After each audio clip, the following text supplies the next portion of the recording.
because success stories are great, but their history is sometimes rewritten, right?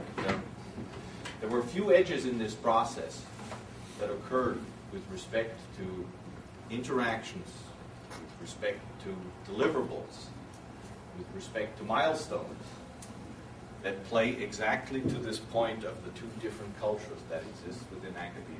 And that's really, really important. Because one of the best way to get industrial collaboration sunk down is to not be aware of this and talk to somebody, get excited, and then wait. Then you send an email. If you guys looked at those samples we sent you, yeah, I'm busy. I'm at a conference in Europe, and I'll be back next month, and I'll see if my postdoc's done something.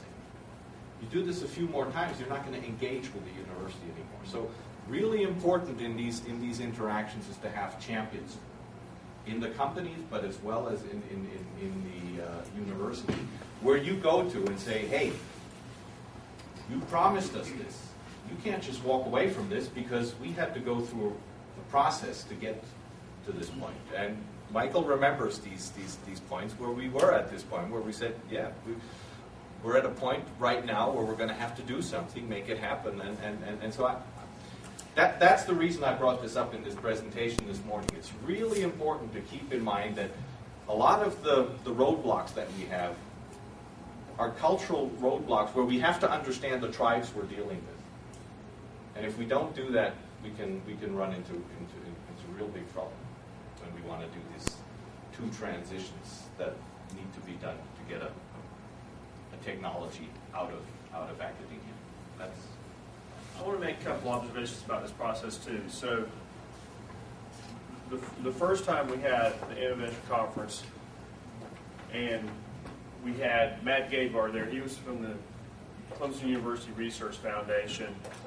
If he had told me, find entrepreneurs and put them in the room that might license carbon dots, Michael Bolick would have never been in that net. I mean, nobody knew that he was interested in potentially starting his own company. You had to self-select. You had to show up.